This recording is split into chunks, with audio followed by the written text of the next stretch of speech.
nggak bersyukur, kita jadi overthinking, overwhelmed. Yang terjadi adalah kita susah tidur. Kita jadi menghabiskan waktu untuk kegoleran mikirin hal yang nggak penting. Jadi kayak enak banget nih kalau orang di level yang udah paling tinggi rasa syukurnya itu kepada Sang Pencipta. Seolah dia udah memasrahkan hidupnya, tapi dia nggak berhenti untuk berusaha menjalani kehidupan terbaik versinya. Udahlah, bersyukur aja, gitu aja ngeluh, nggak pernah bersyukur ya. Kayaknya kesel kalau kita dapat statement dari orang yang nggak paham banget sama apa yang kita lagi hadapi, terus enak aja disuruh bersyukur. Bersyukur itu memang sesuatu yang katanya nikmat kalau kita bisa menjalankan, tapi tidak semudah itu untuk kita benar-benar bisa menjalankan rasa syukur. Syukur ini adalah konsep yang gampang diucapkan, tapi dijalankan belum tentu. Nah, di Bagi Kurma kali ini, bahas psikologi kuy ngabuburit bareng analisa, aku akan menganalisa tentang bagaimana sih sebenarnya rasa syukur itu, konsep syukur yang mungkin banyak sekali versinya. Seperti apa sih manfaatnya kalau kita benar-benar bisa menjalankan syukur ini, apalagi di tengah bulan suci Ramadan ya teman-teman. Kalau kita lihat dalam ajaran agamaku sebagai muslim, Allah akan menambahkan nikmat ketika umatnya bersyukur. Jadi enak banget kalau kita bisa benar-benar menjalankan semuanya dengan rasa syukur, ikhlas, dan pastinya tawakal. Rasa syukur ini banyak diartikan dengan konsep yang berbeda-beda. Tapi kalau kita mengacu dengan bahasa Latin yaitu gratia, di salah satu artikel dalam Harvard Health Publishing, ternyata gratia ini artinya adalah anugerah, kemurahan. Dimana di situ identik dengan rasa terima kasih teman-teman. Kalau kita mengacu pada bahasa Inggris, gratitude ini biasanya melibatkan sesuatu yang emosi positif, sehingga pada saat kita melihat apa yang kita punya, kita akan terus mengucapkan rasa terima kasih. Itu arti dari kata syukur. Nah, terima kasih ini tuh kayak, ya bayangin aja orang kalau terima kasih gimana sih? Dia akan memancarkan kehangatan. Terima kasih ya, kan nggak ada orang bilang terima kasih ya. Semuanya tuh pasti butuh ketulusan gitu. Jadi pada saat kita benar-benar memiliki rasa syukur ini, ternyata banyak sekali manfaat yang positif untuk kesehatan fisik kita dan juga kesehatan mental. Karena pada saat kita melibatkan emosi positif, apa yang terjadi teman-teman? Hormon dalam tubuh kita pun terproduksi. Hormon-hormon positif seperti endorfin, oksitosin yang membuat kita juga memancarkan kebaikan untuk orang lain. So, sebenarnya teman-teman kalau kita lihat syukur ini, kita bisa maknai dengan beberapa karakteristik perilaku yang lebih konkret. Orang yang bersyukur biasanya dia akan terhindar dari rasa iri. Kenapa? Karena dia sudah bisa melihat apa yang dia punya. Karena konsep syukur ini dia melihat apa yang dia punya sehingga dia nggak punya waktu untuk melihat apa yang orang lain punya. Jadi dia nggak akan punya kesempatan untuk membandingkan dirinya dengan orang lain. Jadi kalau kita bisa menerapkan rasa syukur ini enak banget ya, kayaknya kita bisa terbebas dari perasaan ingin membandingkan sama orang lain. Dan sebaliknya, kalau kita masih terus membandingkan hidup kita sama orang lain, kita akan sulit untuk bisa benar-benar menerapkan rasa syukur ini. Menurut Simon tahun 2020, ternyata ada 3 level rasa syukur yang dimiliki oleh manusia. Coba cek, kamu level yang mana sih? Jangan-jangan ngaku udah bersyukur padahal masih di level yang masih dasar. Level dasar atau level 1 ini adalah level berterima kasih. Dalam mindset kita punya pikiran bahwa me versus mereka. Jadi kayak contoh nih ya, misalnya kita lagi pulang dari kantor, terus kita lihat ada orang yang kehujanan sedangkan kita lagi berhenti dan kita lagi menikmati makanan kita di sebuah restoran. Waktu itu lagi buka puasa dan pada saat kita sedang ingin mengeluh karena kita terjebak macet, harus berhenti di restoran dan gak bisa buka di rumah, kita ngeliat orang yang masih naik motor kehujanan, apa yang kita ucapkan? Aduh, alhamdulillah ya, bersyukur banget, aku sekarang gak kehujanan, coba lihat dia masih kehujanan di situ di depan mata. Jadi itu adalah level yang paling dasar. Nah, level berikutnya adalah level yang luar biasa. Jadi pada saat kita benar-benar menghayati bahwa kita dan semua orang itu tuh satu kesatuan gitu. Gak ada lagi aku dan mereka. Jadi udah gak bisa membandingkan, bahwa kita melihat rasa syukur yang lebih komprehensif. Contoh misalnya, alhamdulillah banget Ramadan ini kita semua masih dipersatukan ya. Jadi kita bisa meningkatkan ibadah kita bisa menjalin silaturahmi. Aduh, alhamdulillah banget ya, pandemi ini kita bisa melalui dengan mudah. Jadi akhirnya rasa syukur yang level 2 yang luar biasa ini tuh disertai dengan nilai empati yang dijunjung tinggi teman-teman. Sehingga dia akan lebih bisa memaknai rasa syukur itu lebih baik lagi. Nah, level yang ketiga yang paling tinggi adalah level rasa syukur terhadap pencipta. Ini orang tuh kayak udah syukur, sabar, ikhlas, tawakal. Jadi kayak semua dikembaliin gitu sama Allah. Ya Allah, kalau ini adalah kehendakmu, aku bisa apa? Ya aku ikhlaskan. Aku mensyukuri apa yang Allah kasih, termasuk kejadian-kejadian yang membuat aku tuh sekarang gak nyaman. Ya Allah, aku bersyukur dengan hari-hari burukku, dengan pengalaman negatifku, dengan traumatikku, aku bisa kuat sekarang, alhamdulillah banget. Jadi dia melihat sesuatu itu sangat positif, sangat indah. Dia melibatkan pikiran-pikiran yang berhusnudon gitu ya, bukan suudon. Jadi kayak enak banget nih kalau orang di level yang udah paling tinggi rasa syukurnya itu kepada Sang Pencipta. Seolah dia udah memasrahkan hidupnya, tapi dia nggak berhenti untuk berusaha menjalani kehidupan terbaik versinya. Nah teman-teman, dari 3 level rasa syukur ini, kira-kira kamu ada di level yang mana? Oke, kita mungkin sekarang banyak banget mensyukuri hal-hal yang bisa kita kendalikan.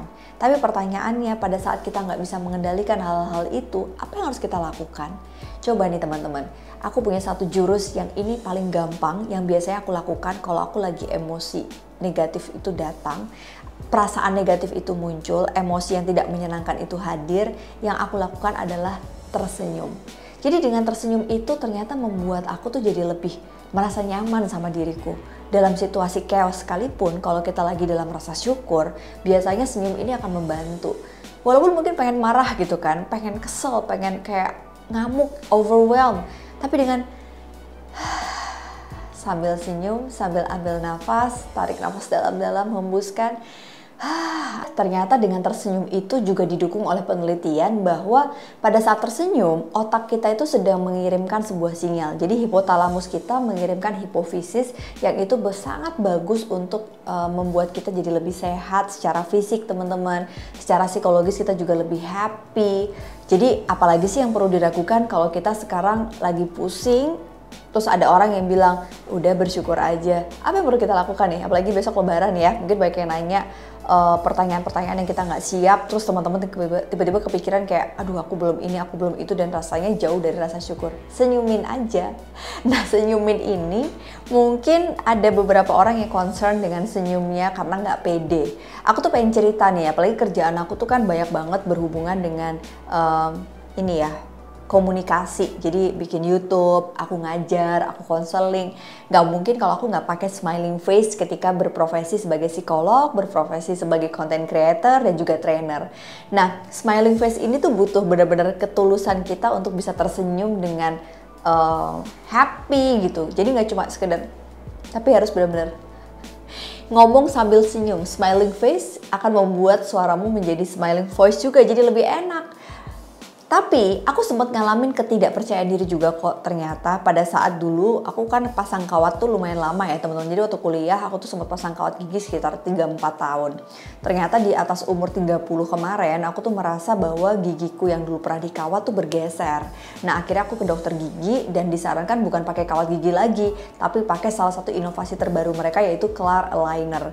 Nah Klar Aligner ini tuh tipis, jadi dia tuh nggak bikin kita terganggu aktivitasnya.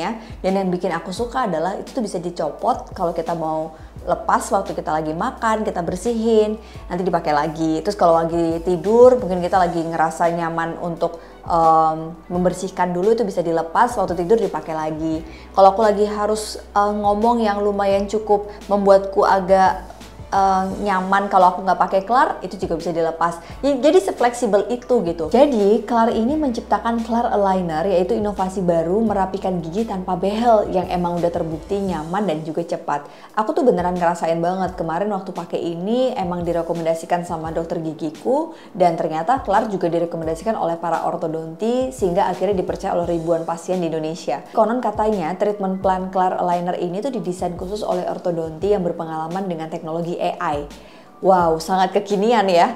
Dan Klar Aligner ini menggunakan Eye Comfort Tech, di mana material Klar ini berupa plastik ultra transparan, kuat, fleksibel, yang mendukung proses pergerakan gigi kita tuh secara optimal.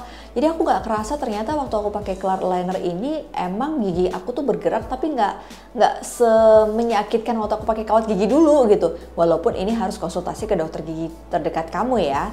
Dan bentuk Klar Aligner ini menyesuaikan dengan kontur gigi, rasa nyaman juga ketika dipakai. Progres perawatannya juga bisa dimonitor secara virtual melalui aplikasi Klar Smile. Nah, tentunya di bulan suci Ramadan ini seperti yang kita tahu, senyum itu kan ibadah ya teman-teman, dan pastinya juga ini bisa berkorelasi terhadap rasa syukur dan kebahagiaan yang kita punya. Makanya aku pengen mengajakmu untuk level up your smile bersama Klar Smile, karena senyuman yang dari hati akan jatuh ke hati juga. Jadi kalau ada yang nanya, Mbak Analisa mulai dari mana sih kalau kita mau bersyukur? Coba deh dengan melakukan tips yang aku pernah lakukan juga. Jadi aku biasanya ambil kertas, terus atau mungkin handphone, kemudian cari notes.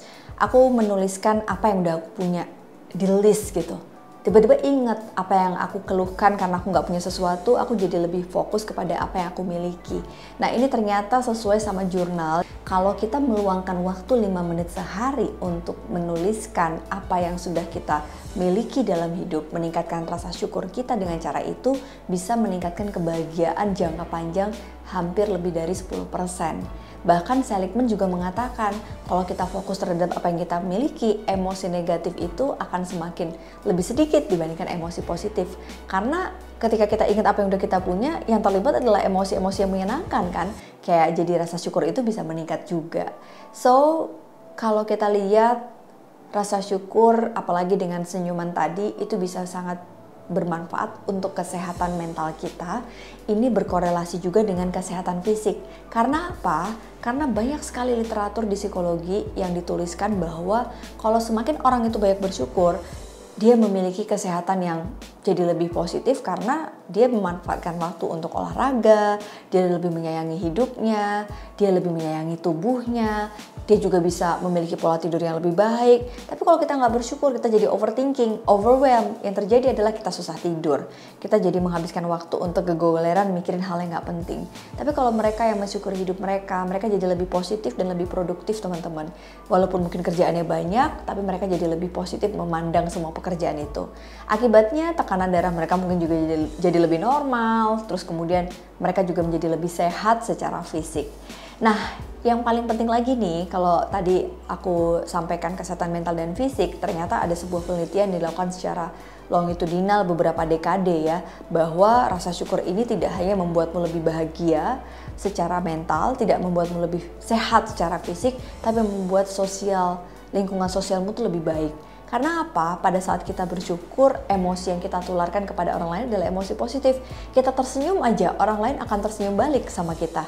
Jadi apa yang terjadi? Energi itu kayak saling memberi gitu, seluas-luasnya, sehingga perasaan bahagia ini semakin menular dan menyebar di sekitar kita. Ya bisa dibayangin aja kalau ada 2 orang teman kamu, yang satunya positive vibes, dia selalu tersenyum, yang satunya selalu cemberut, mengeluhkan hidupnya, kamu akan pilih teman yang banyak tersenyum kan? Walaupun mungkin dia punya masalah juga, hanya dia tidak mau berusaha untuk menampilkannya. Mungkin dia tidak mau melihatkan perjuangan yang sedang dia alami. Jadi dengan positive vibes ini, mungkin seseorang yang sedang punya masalah pun, dia akan lebih bisa melihat dari sisi yang lebih positif. Apa yang dia bisa lakukan, bukan apa yang dia nggak bisa lakukan. So teman-teman, mungkin mumpung lagi bulan suci Ramadan, inilah saatnya kamu untuk lebih banyak meningkatkan ibadah. Yang paling mudah adalah dengan tersenyum. Dan rasa senyum ini bisa memberikan rasa syukur yang sebesar-besarnya. Karena hanya dengan rasa syukur ini kita bisa menikmati hidup teman-teman. Hidup cuma sekali, rugi kalau kita nggak bisa menikmatinya. Terima kasih banyak udah nonton channel ini, dan selamat menunaikan ibadah puasa buat kamu yang menunaikan. Bagi kamu yang mungkin sekarang nggak menunaikan ibadah puasa, terima kasih juga sudah menjaga toleransi kita dalam beragama, sehingga kita yang umat muslim juga merasa sangat nyaman menjalankan ibadah ini di tengah perbedaan yang ada. Assalamualaikum.